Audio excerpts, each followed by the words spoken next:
Have you ever wondered why consciousness claws its way into existence some mornings?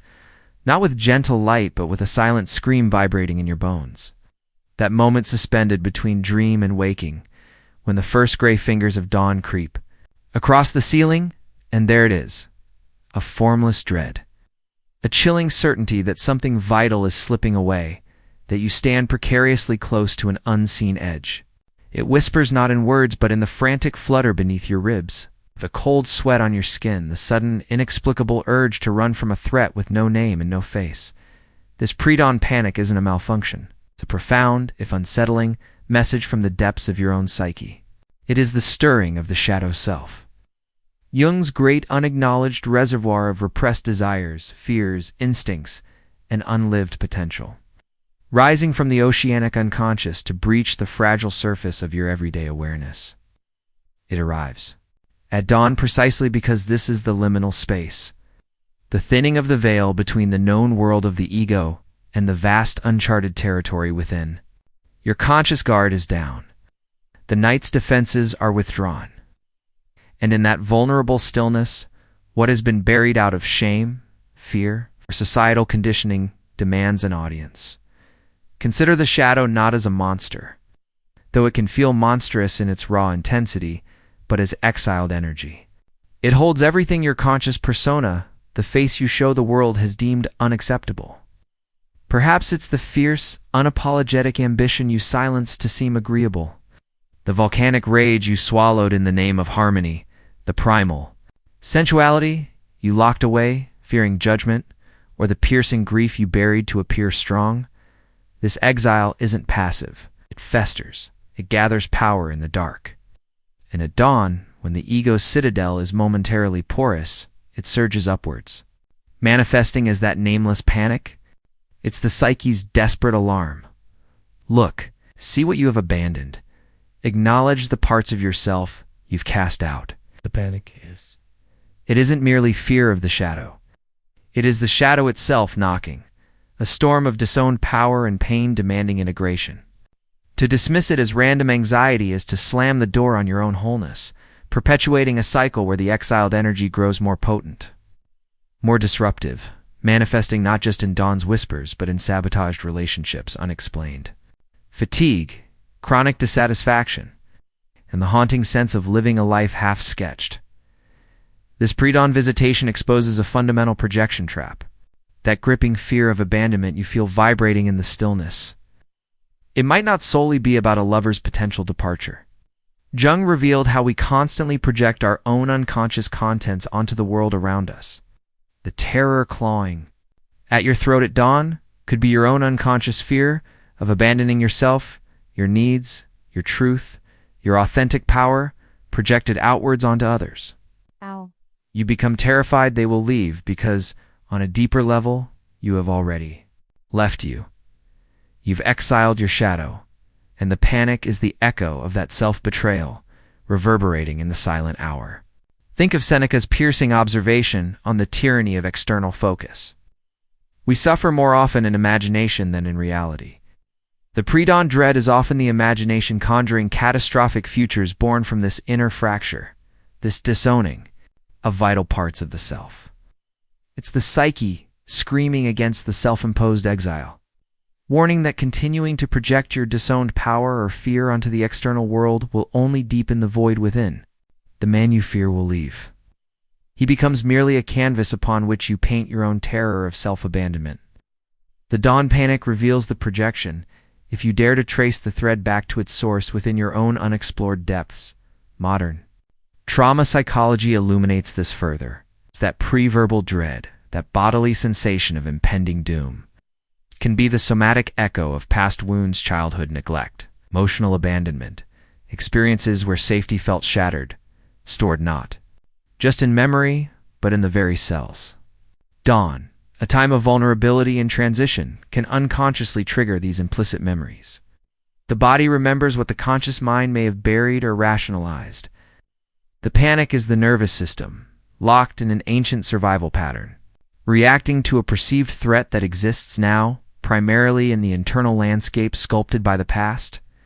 It's not merely psychological, it's visceral.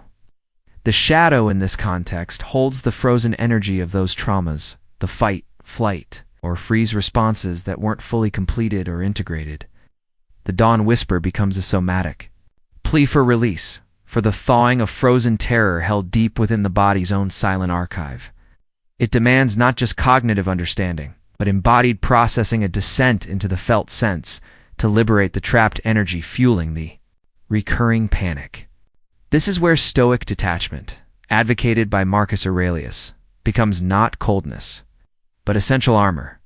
You have power over your mind, not outside events. Realize this, and you will find strength. The dawn panic is an outside event in the sense of being an autonomous psychic phenomenon. Observing it without immediate fusion, recognizing it as information rather than absolute truth, is the first step towards reclaiming sovereignty from the triggered past and the disowned self. The path forward isn't suppression, but courageous. Encounter. The dawn whisper is an invitation, an arduous, sacred invitation, to turn towards the shadow, not flee. It calls for the dissolution of projections, the reclamation of exiled power, the compassionate integration of fragmented parts. This is the alchemical fire of individuation, Jung's process of becoming whole, unique, and authentically oneself. It asks, what have you disowned in your quest for acceptance? What vital energy are you refusing to acknowledge, letting it instead manifest as terror in the vulnerable hours? The liberation begins not by silencing the whisper, but by leaning into its unsettling message with fierce curiosity and unwavering self-compassion. The journey into the dawn's dread is the journey back to your complete, undivided self. The ache persists long after the sun breaches the horizon, doesn't it? That pre-dawn tremor might recede, replaced by the day's demands. Yet a residue clings, a faint hum of unease beneath the surface of your interactions, a subtle tension, coiling in your shoulders when his name flashes on your phone. This is where the shadow's whisper migrates, shape-shifting from nocturnal dread into the daylight dramas of your relationships. It manifests as the compulsive need to decipher the hidden meaning behind his delayed text, the rehearsal of conversations that haven't happened, the way your mood hinges precariously on the temperature of his affection. You become an archaeologist of ambiguity, sifting through crumbs of attention for proof of worth, proof of safety. This isn't love. It's a hunger for validation born from the very fracture the dawn panic reveals. The fracture within. Unintegrated shadow, starved of your own acknowledgement, compels you to seek its reflection, its completion, in the eyes of another. You project your disowned power, your need for control, your latent fierceness, your deep desire to be seen in your totality, onto him, then desperately seek its return as approval, as love. It's a hall of mirrors where your deepest fears and unmet needs masquerade as his potential to fulfill or destroy you. Consider the animus. Jung's concept of the unconscious masculine image residing within the feminine psyche. This inner masculine isn't a man, but an archetypal force, a dynamic principle shaped profoundly by early experiences with father figures, authority, and cultural messages about male energy. When your own inner masculine remains unconscious, undeveloped, or wounded, perhaps mirroring absence, unpredictability, or emotional unavailability from your past, you become magnetically drawn to external men who reflect this inner state. The distant man, the emotionally inconsistent man, the man whose affection feels like a scarce resource you must earn. He resonates with the frozen architecture of old betrayals, unmet needs, and disowned power within you. The terror of abandonment that grips you at dawn isn't merely about him. It's the echo of an older, deeper abandonment, the abandonment of your own inner authority, your own capacity for self-containment and decisive action. You seek in him the stability, the validation, the decisive no or passionate yes that you haven't yet claimed for yourself. His perceived withdrawal triggers not just a current fear, but reactivates the somatic memory of that primal fracture. That early experience where love felt conditional or safety proved illusory. The body remembers. The nervous system screams its ancient alarm, and you interpret this internal tsunami through the lens of his latest ambiguous gesture. This is the cruel alchemy of projection. You disown your own strength, your boundaries, your capacity for solitude, then feel devastated when he fails to provide them. You exile your own fierce clarity, then feel adrift when he seems uncertain. You silence your own roars of righteous anger, then simmer in resentment when he overlooks your needs. The relationship becomes less a union and more a stage where your internal drama of disowned shadow elements and an unconscious animus plays out in painful repetition. Every perceived slight, every moment of inattention feels like a confirmation of your deepest unspoken belief. I am not enough. I must earn love. My stability depends entirely on another. This is the antithesis of Stoic sovereignty. Epictetus offered a stark, liberating truth. It's not what happens to you, but how you react to it that matters. Your reaction, the spiral of anxiety, the desperate strategizing, the erosion of self-trust triggered by his behavior, reveals not his value, but the unhealed territory within your own kingdom. His actions are his own, your internal weather. System belongs to you. The dawn panic's offspring is this pervasive feeling of being held hostage by external validation, a state where your inner peace is mortgaged to the fluctuating moods of another. Modern attachment theory whispers in harmony. With Jung here, anxious attachment patterns aren't merely relationship habits. They are embodied legacies of early experiences where connection felt unreliable.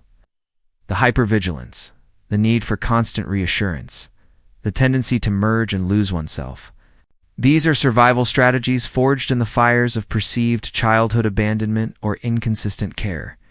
They become the unconscious blueprint for adult love. The shadow, in this context, holds the exiled parts that adapted to survive that early environment.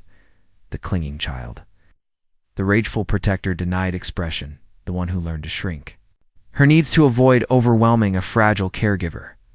These parts weren't integrated, they were buried. And when a current relationship dynamic resonates with that old, buried blueprint, the exiled parts surge forth, hijacking your adult self with the intensity of a child's terror. The text message left unanswered isn't just a message. It's a seismic event triggering the somatic memory of a crib where cries went unanswered. You react not to the man, but to the ghost of an ancient wound wearing his face. The panic isn't about losing him. It's the terrified child within, convinced she's losing her only source of survival again. Breaking this cycle demands more than analyzing his behavior. It requires turning the fierce light of awareness inward onto the projection itself. When anxiety spikes because he hasn't called pause, breathe into the tightness in your chest. Ask with ruthless compassion, whose abandonment am I truly feeling? Is this terror entirely about him? Or is it the cry of a disowned part within me? A part that learned love is scarce and I must be vigilant. What strength, what self-sufficiency, what boundary have I projected onto him that I need to reclaim as my own birthright? This is the arduous work of shadow retrieval and animus development, withdrawing projections, owning your exiled power and vulnerability, and consciously building the inner masculine qualities of structure, discernment, and action within yourself.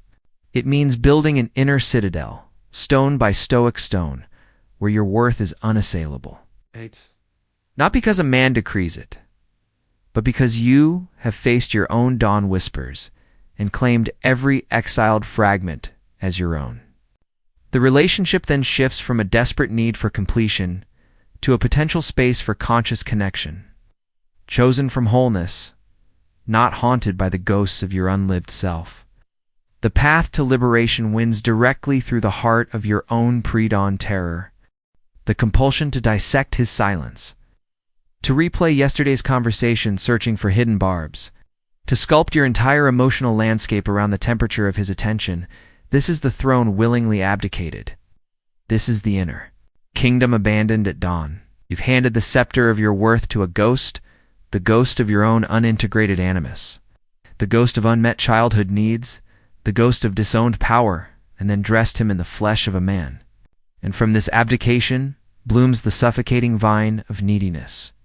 Not neediness for love, but neediness as a symptom of the shadow's exile. It is the desperate groping in the external dark for the light source you've buried within your own psyche.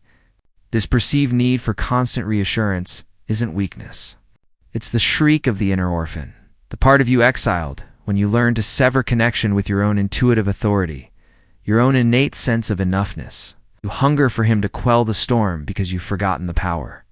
Of your own inner sky, enter the archetype of the queen not as a figure of domination, but as the embodiment of conscious sovereign rulership over the inner realm. Jungian psychology reveals archetypes as universal psychic patterns, potent forces shaping perception and behavior. The queen resides within every woman's psyche, representing centered authority, discernment, and the capacity to hold the complex tapestry of one's being with regal composure. She is the antidote to the fragmented self, the fractured landscape revealed by the dawn panic and the daylight anxieties. When the queen is dormant, usurped by the fearful ego or the wounded inner child, the kingdom descends into chaos. The exiled shadow elements become rebellious provinces. The undeveloped animus manifests as treacherous advisors whispering projections. The nervous system operates like a panicked militia reacting to ancient alarms.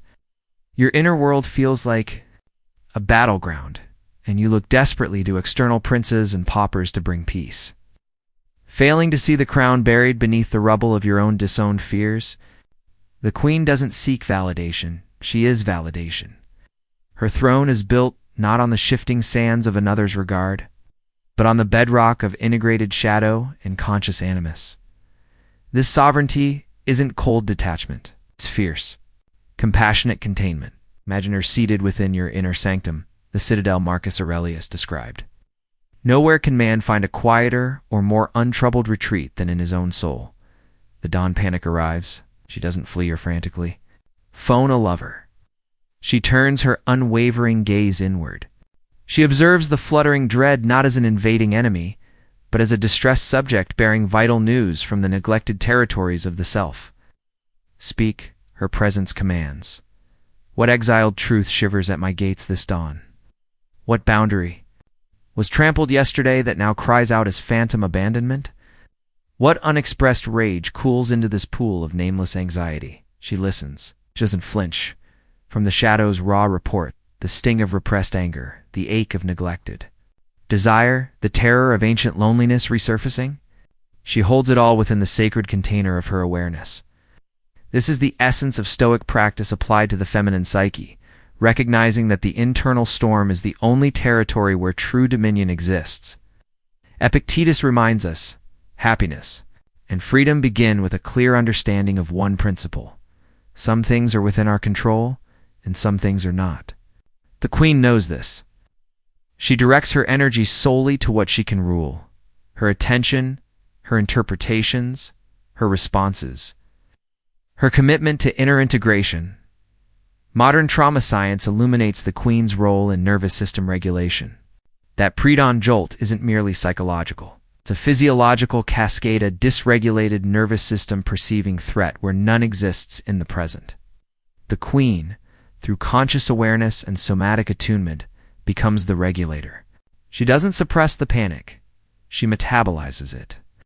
She notices the clenched jaw, the shallow breath, the racing heart, and with regal calm, she initiates the counter-movement, a deliberate grounding breath into the belly, a softening of the shoulders, conscious release of tension. She whispers to the terrified inner child, I am here. You are safe now. I witness you. This isn't bypassing. It's reparenting from the seat of the mature, archetypal self. She actively rebuilds the inner structure the early environment may have fractured. She establishes boundaries not as walls of isolation, but as sacred delineations of self-respect. It's communicated with clarity and upheld with unwavering consistency. She discerns from this centered place whether a relationship nourishes her sovereignty or demands its abdication. The man who triggers anxiety isn't necessarily bad. He is often merely a mirror held up to the parts of her inner kingdom still in rebellion, still awaiting her conscious, compassionate rule. His presence becomes diagnostic, revealing where integration is incomplete, where the queen must extend her authority. The path of the queen is the path of radical self-possession. It demands the dissolution of the victim narrative woven from projections and past wounds. It requires reclaiming every disowned fragment: the fierce warrior, sensual priestess, the grieving maiden, the wise Cronand, granting each a dignified place in the inner court. It means developing the inner animus not as a tyrant, but as a loyal steward, the capacity for decisive action, logical discernment, and protective boundaries wielded with wisdom. This is the alchemy that Dawn Panic initiates, the transformation of fragmented terror into integrated power. The panic whispers because a queen is needed. Whispers because parts of you, long silenced and starving for acknowledgement, know your true capacity for rule. They clamor not for destruction, but for recognition and integration into the wholeness of your being. Stop begging for crumbs at the table of others. Turn inward. Reclaim your throne. Govern the territories of your own soul with the fierce compassion, unwavering justice, and serene authority that is your birthright. The dawn's whisper is not your enemy. It is the herald announcing your coronation. The throne awaits your conscious presence. Will you ascend? The silence you fear? It is not emptiness. It is the hallowed ground where the exiled roars finally find their voice. That volcanic pressure building beneath the polite surface, the righteous indignation swallowed. The boundary violated without protest, the primal nitrogen man choked back to preserve a fragile peace. This isn't a flaw. It is sacred rage, the shadow's most potent, most feared, and most profoundly misunderstood emissary. Jung saw rage not as mere destructive impulse, but as psychic energy in its rawest form. Energy that arises when life force is blocked, when authenticity is suffocated, when the soul's integrity is assaulted. Panic at dawn, the gnawing anxiety in daylight, the simmering resentment in relationships. These are often the muffled tremors of this buried fury, the seismic activity of a soul straining against the weight of its own suppression. It is the Medusa force within, demonized and turned to stone by a world terrified of feminine power unleashed. Your fear of its intensity isn't cowardice. It's the internalized echo of millennia, telling you a woman's rage is ugly, unfeminine, dangerous. But what if this very rage, consciously claimed and skillfully wielded, is the alchemical fire required to burn away the scaffolding of your own oppression?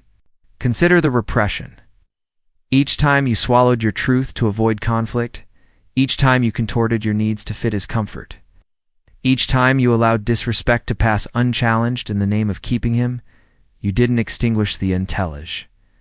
Fire, you banked it, buried coals deep within the shadow realm.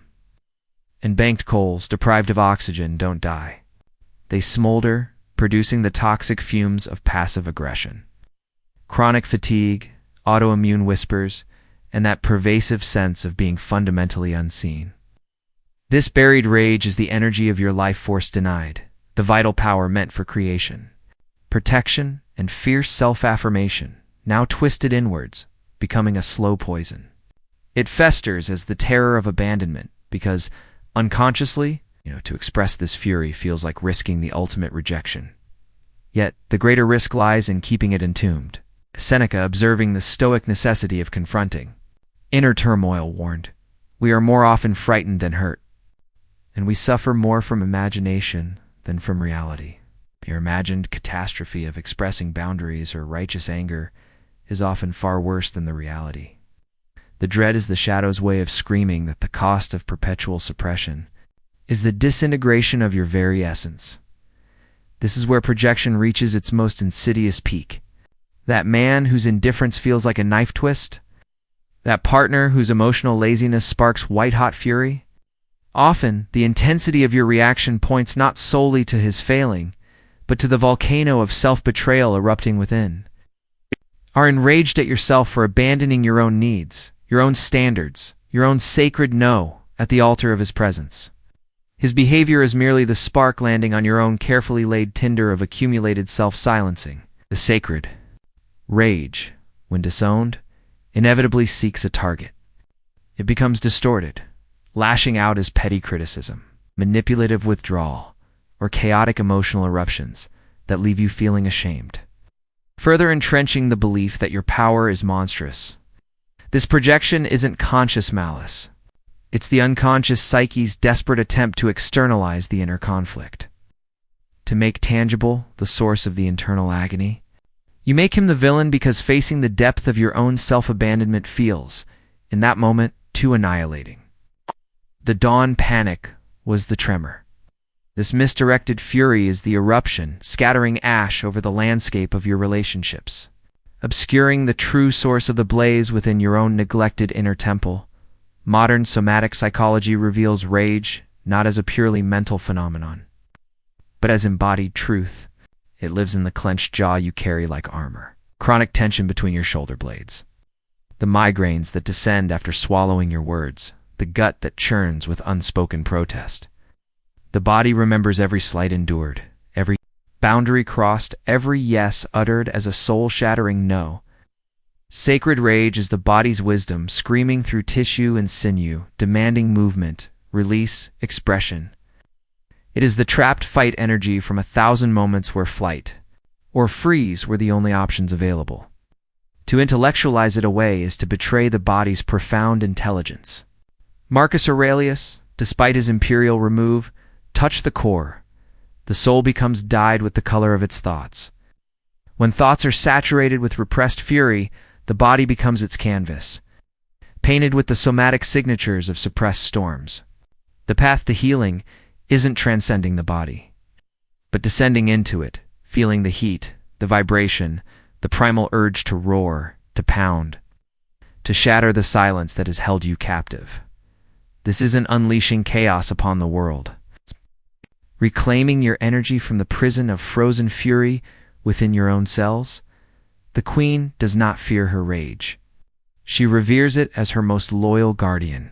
She understands it as the fierce protector of her sovereignty, the unwavering defender of her boundaries, the cleansing fire that incinerates all that would diminish her light. She does not project it blindly onto others. She turns its illuminating gaze inwards first. What violation have I allowed? She demands of the heat rising in her chest. What truth have I silenced? What aspect of my being demands vindication?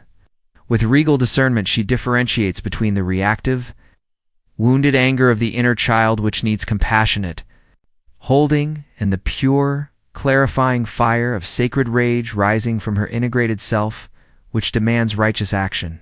She channels its volcanic power, not into destruction, but into sacred action, speaking her truth with unshakable calm.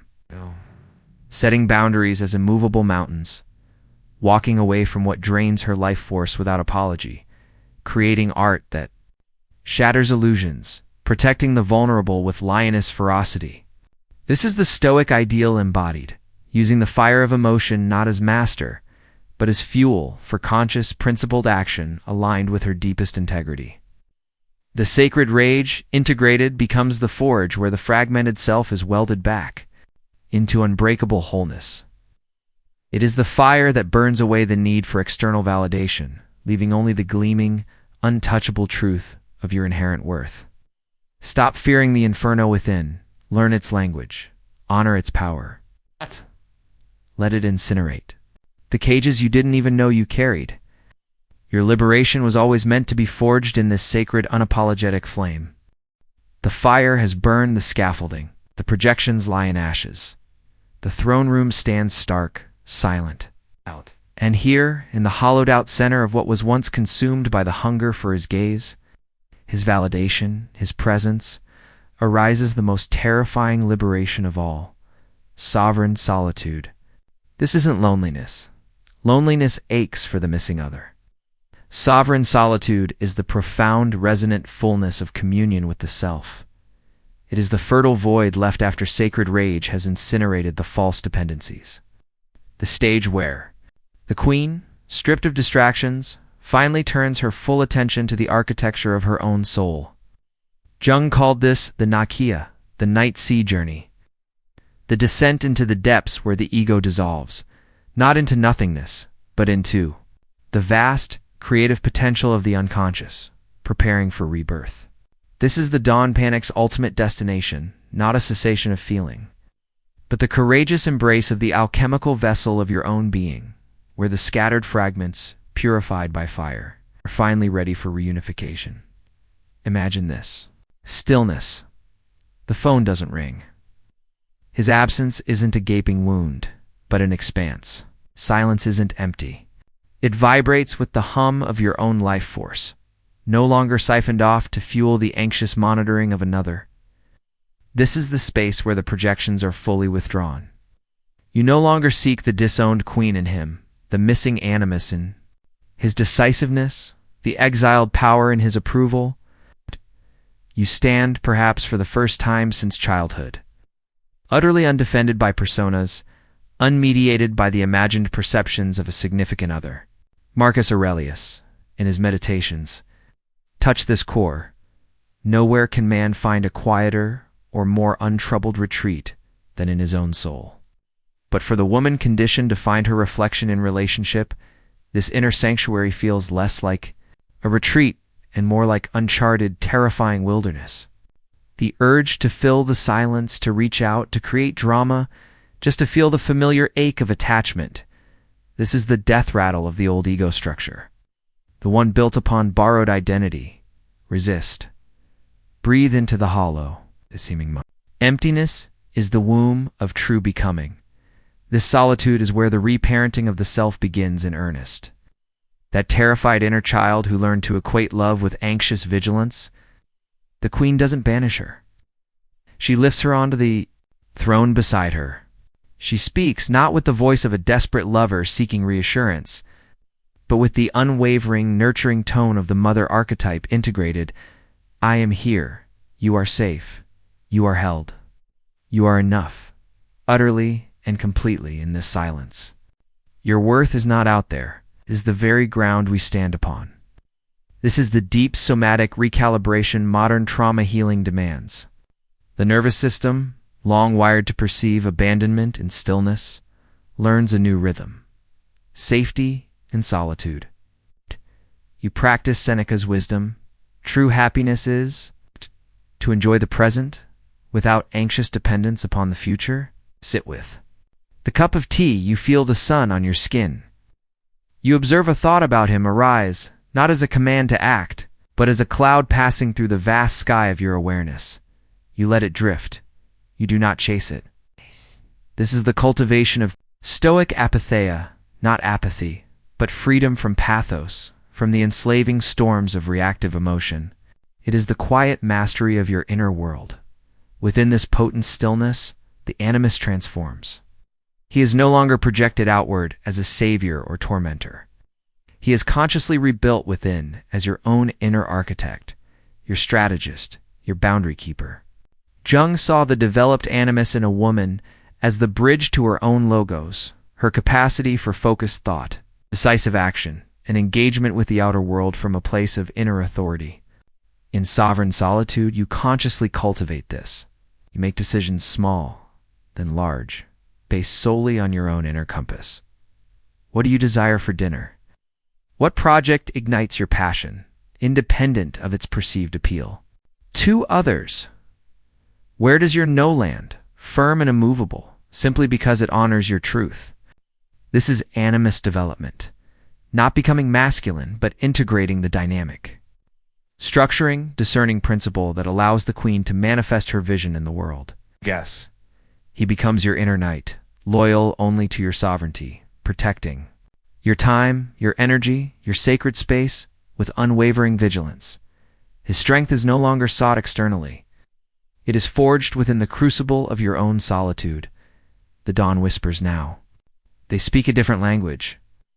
The panic softens into sacred anticipation. The void left by the burned projections isn't filled with another person. It becomes saturated with potential. This is Jung's concept of the self-capital S emerging, the central archetype of wholeness, the unification of conscious and unconscious, the divine spark within. The silence becomes a listening. What wants to be born from you, through you, now that you are no longer entangled in the old dramas?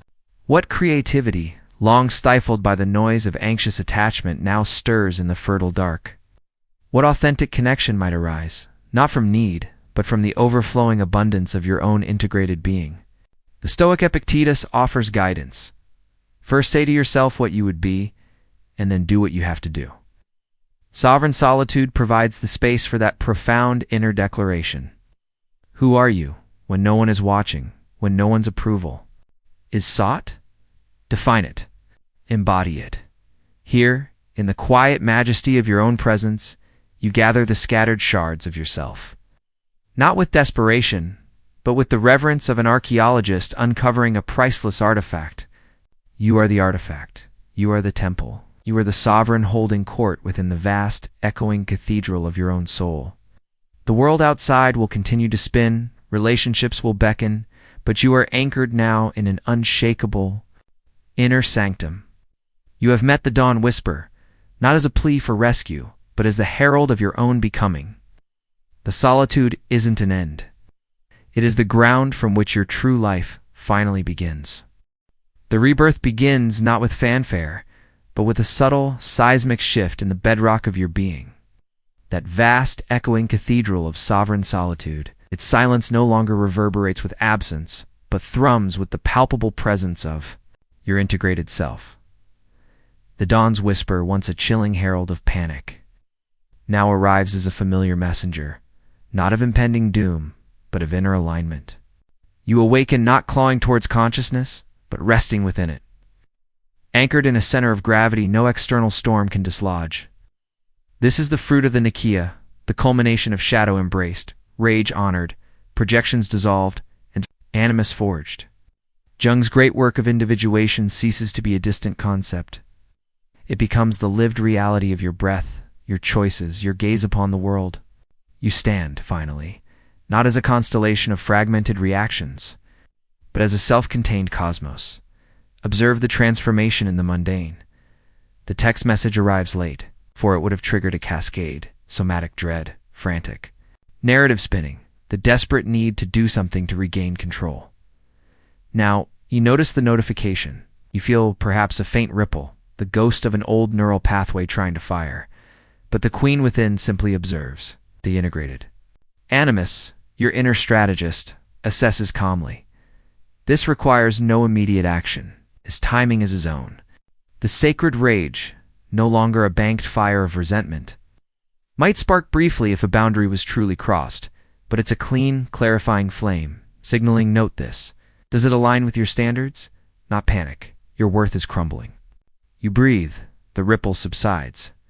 The inner sanctum remains undisturbed. Marcus Aurelius's wisdom is embodied. The happiness of your life depends upon the quality of your thoughts. Your thoughts are no longer hostages to another's behavior. They are citizens of your sovereign realm, governed by conscious choice and self-respect. This is the essence of detachment, not indifference, but empowered non-attachment. You engage with the world, with relationships, with passion, but your fundamental equilibrium is no longer mortgaged to outcomes. You love not from a cavernous need, but from an overflowing abundance. You choose partners, projects, paths, not because they promise to fill a void or silence the dawn whisper, but because they resonate with the truth of who you have become, whole, complex, and fundamentally complete. Epictetus's boundary becomes your lived reality. Some things are up to us, some are not. You pour your energy solely into the citadel within your perceptions, your values, your responses. 8D. Rest. You observe it, interact with it, but you do not fuse with it. A man's interest, approval, or withdrawal becomes information about him, not a referendum on you. His presence is enjoyed. His absence is noted perhaps with a touch of human wistfulness, but not with the soul-shattering terror of the abandoned. Child, you are the mother, the father, the sovereign of your own inner child now. Your safety is an internal covenant. The integrated shadow reveals its true nature, not a monster, but a wellspring of power. The fierce ambition you once hid becomes the engine driving your authentic contributions. The sensual vibrancy you suppressed flows as life-firming creativity and embodied presence. The grief you buried, it deepens your compassion. Your connection to the fragile beauty of existence. Even the old panic transformed serves as a finely tuned internal radar, not for external threats, for subtle inner misalignments. A flicker of unease at dawn might now whisper, "You compromised a core value yesterday," or a conversation remains unfinished within your own soul. It's no longer a siren of doom, but a wise counselor pointing towards areas needing gentle attention. The fire of sacred rage has burned clean. Its energy now fuels unwavering boundaries, passionate creation, and the fearless protection of your inner peace. Seneca's insight rings true. Difficulties strengthen the mind as labor does the body. The labor of shadow work has forged an unbreakable inner resilience.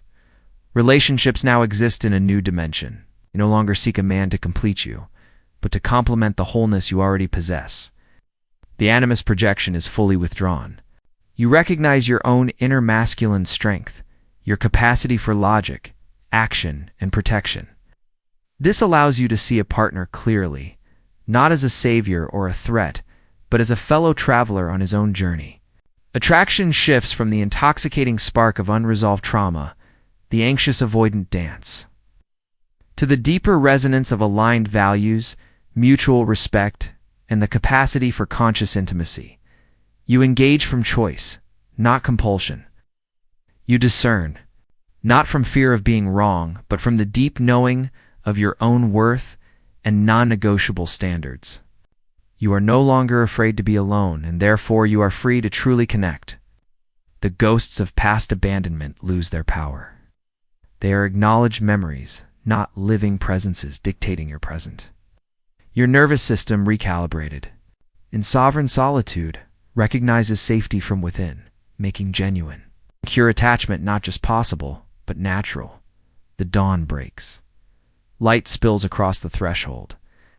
You rise.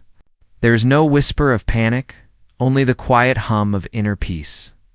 A peace forged not in the absence of storms, but in the unshakable knowledge of your own seaworthiness. You have faced the depths, reclaimed your exiled fragments, and rebuilt your inner kingdom on the bedrock of self-knowledge and fierce self-compassion. The world remains uncertain, relationships complex, challenges inevitable, but you meet it all from an inviolable center. You are no longer a reactor, but a conscious creator.